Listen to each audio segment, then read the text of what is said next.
Hi Dennis, this is Beth Recksteiner.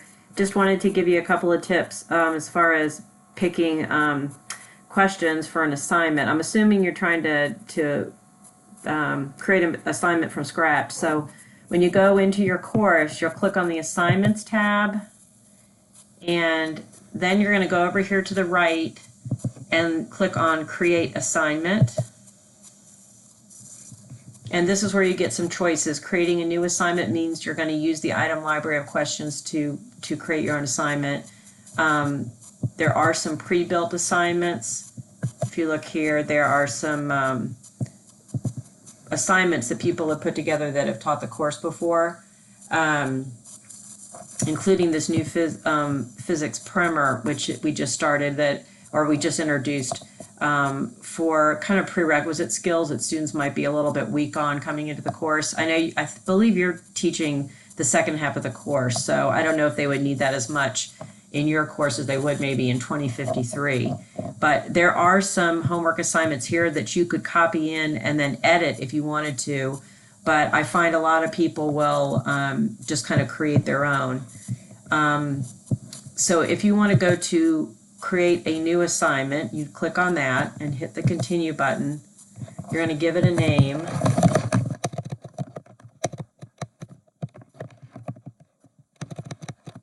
I can type here. So I'm just going to say chapter 5. You're going to choose the category, whether it's homework or a quiz, and then you want to look at the grading settings. The defaults are checked, but you can change these grading settings as far as whether students will get hints, which we do recommend. If you want to have no credit after a due date, which most people will pick. Most people will leave these the same as what we have marked here as the default. The only thing that I sometimes suggest is on this last security tab that you might want to hide the item titles. So it makes it a little bit harder for a student if they're trying to look up question number 5, night, end of chapter, or end of chapter question number 5, if they're trying to Google it. So I think maybe hiding the item titles is a good thing to do. And then you can check this box down here that says use these as defaults for all other assignments that are going to be created in that home or in that category. So you could check that and save, and then you wouldn't have to go through these settings again. So after you've figured out what your grading settings, if you're going to change those, the second step is really to select your content. And just make sure up here that you've got the chapter selected that you want to pull from. So since this is a chapter 5 assignment, I'm going to make sure to select chapter 5. And you can use filters down here. You'll see that there are 218 items, but a lot of times some people may not want to use test bank questions. So if you start checking off and filter out some other or questions you don't want to use. So let's say I want to check everything but the test bank questions and apply the filters up here. That's going to narrow it down. Now I've got 159 questions. Okay. Tutorial questions are always going to be longer. They're multi-step. They really teach the students some of the basic topics. They get answer-specific feedback if they get an answer choice wrong, so it coaches them to try to help them. And these end-of-chapter questions will be just like the end of the chapter with the book. If they have a die next to them, it means that they have randomizable variables.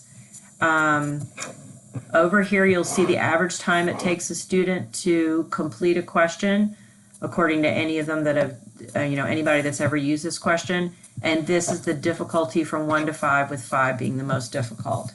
So you'll see here that you have those end of chapter questions, tutorial questions, and in some cases, let's see, I'm trying to see if I can find,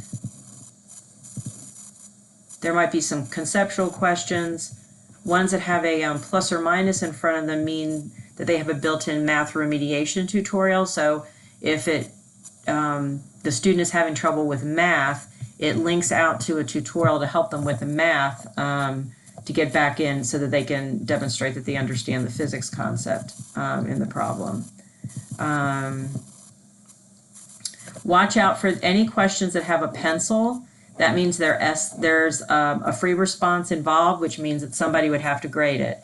So you might want to filter out and get rid of any of those essay questions if you don't have anybody that's going to grade them. So you could actually check everything but essay, run that filter again. Now you're down to 146, so it's taken out all of those essay questions so you don't accidentally pick any of them. So when you find a question that you want, you just check the box next to it to add it into your assignment.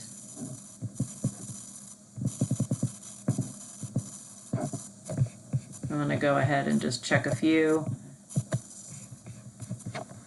And then if you go up to the top here, you can go on to the next step, which is step 3, which is organize content. This will show you the questions that you selected. They'll appear in the order that you pick them, that you click them. But if you want to change the order, you can move them up or down with these arrows, or you could remove it if decided you didn't want it. Anytime you want to look at a problem, just click right on it, and then you'll be able to see, what the student would see. This down here at the bottom will give you the estimated time for the whole assignment. And over here, you can decide whether you don't want the variables to randomize. If you want everybody to have the same static question, you can uncheck this if you want. So if this looks right and you like the questions, most people will skip the step 4, because it's just for people that want to maybe link their own learning outcomes to problems, and not many people have time to do that. We've linked our own kind of global learning outcomes, but usually people will just skip to this last step. You can go in here and you can preview the assignment in a student view. You'll notice that students will always have this link for the grading policy, so they know what they're getting points for and what they're getting marked off for. And then these are the questions that you've selected. I'm going to go ahead and close that. And then you can pick your due date. Let's just say we want this to be due August 30th. When you click out of that box, the availability defaults to a week before. That means the students will see it in their list of assignments a week before this due date, but you can change this to whatever availability you want.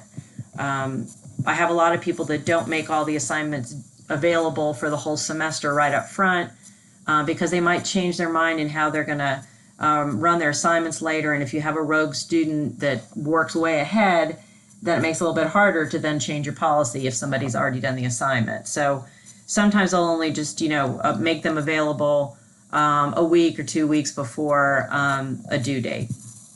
So then when you're happy with that,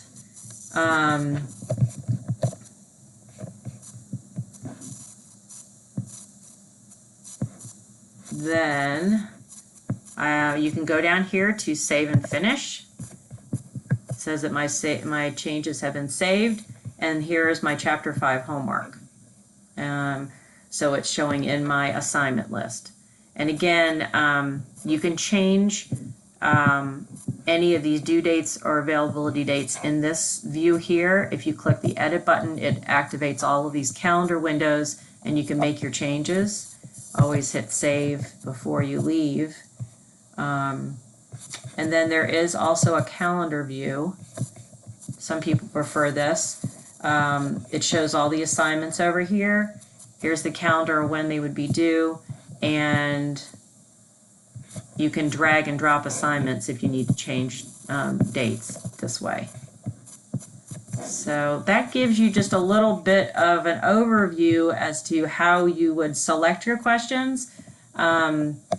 If I missed what you need, then let me know. There are on the course home page, let me go there.